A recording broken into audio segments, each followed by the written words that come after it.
So I've kind of given up on understanding everything I read. Not that I don't understand it, but there's this checking comprehension behavior that is comes from a different school that I'm trying to abandon in order to possibly find another check of comprehension behavior or demonstration of comprehension that works better with these topics. I've been reading sutras because I've done a lot of things that I should be reading sutras about. Because my guru didn't like the mantra Om Mani Padme Hum because he thought that he didn't dislike it entirely, but he thought that putting people to it was better for us to find something else to do. That he wouldn't count that in his system as meritorious. If you were one of his students, you had to come up with something else to do merit, to expiate for whatever you had done. But I had read some sutras already, and that could interfere with my ability to read commentaries and such. I think I've already discussed that. So I read a bunch of stuff before I started getting more sutras again. But I'm sitting here drinking my tea, thinking about what to do this morning, how to structure my day. Thinking about structuring causes something in my mind to just go, I don't want to. Let's just dive in, As far as thinking about time limits, thinking about what am I going to do. Gradually, structure is developing organically. Planting the seeds and letting the structure develop.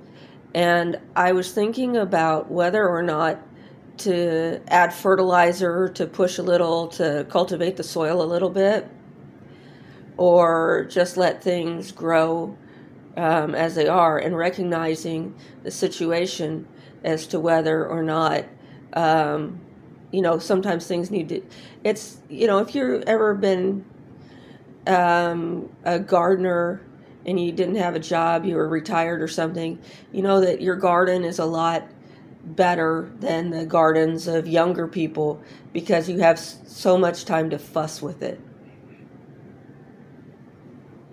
Rather than putting everything on an absolute schedule, you just, okay, I don't know what to do now. I'm just going to go wander through my garden and see what I observe.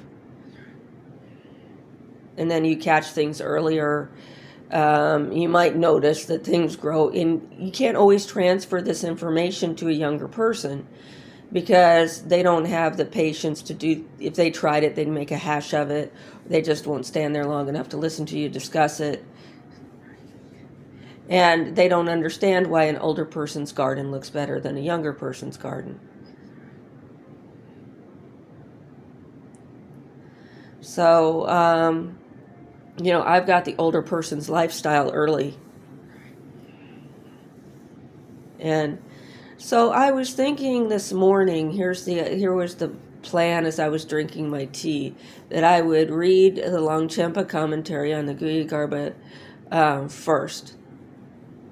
And read that until I get to a section or two, and then take some sort of break. I need to work out a ritual for my son in the evening. I wanted to look at the Bon Mandala. I think it was right before the organ goddesses and the elements. Look at that and try to figure out. It's probably going to take me a day or two to work out a structure for his recitation after supper, because I've started doing 21 of the King Dharani, the immutable wheel, or the invincible wheel Dharani, which I went down to the library and translated. And now I don't have to go to the library to translate things again. And working on what I should write in my brown journal about this practice, because I've started making that my go book, so that if I had to just run off and leave, I have my notes for practices in one book, and then I might grab a couple other books on the way out the door, like the 21 Tara book my guru wrote. And like I did this last time, I just didn't have very much in my brown go book at that point. Just a little bit. And so I've been slipping in pieces of paper and stuff that I've written notes on. And I want to work on, I've been working on the Chakra Samvara practice. I've modified it. I want to focus on it more clearly, but it's too heavy to lift. I get through a certain point and then I start to drift off. And so when I get to the Puja o Agora Dema, so forth, I just stop there and then skip forward to the mandala offerings, the 2 mandala offerings, and then the meditations. And then rather than announce everybody by name, we just did the syllables and then moved forward. No, I didn't skip to there. Then we go to the direction guardians and then on the armor. And see, and at this point I can tell you this, thinking about it, I can tell you the steps of the practice, and it's been months in the work. Now eventually I'll go back. I translated all of the seed syllables into what the syllables mean in the Guya Garbha, and wrote a little piece of paper regarding that and stuffed it in my book. So these kinds of study things, so I want to gradually, as I learn what those syllables mean, and then gradually attach where's the land, why is the land called this, and then who lives in the land, who is the principal couple in the land, and then bring that back as I get stronger. And it's interesting how I'm getting stronger and weaker at the same time. But trying to I know that if I give my brain structure as it starts to age, that it will determine the kind of character that I have. So then I want to read, so after I read the Guya Garbha, a little bit of the commentary, I've got a bunch of different books open that I just read a section of each one, alternating.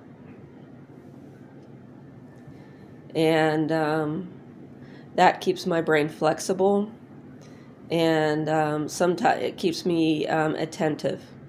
Because sometimes if I try to sit there and read one of these books for too long, I start. And it's not that I utterly space out.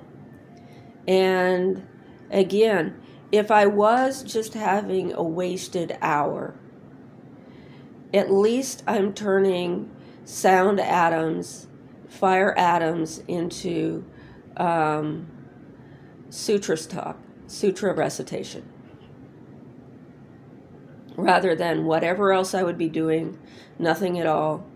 But one of the things that I now have available to me is ASMR videos, which can get addicting, or just scrolling through the shorts for an hour. I've literally looked over it, it's been an hour.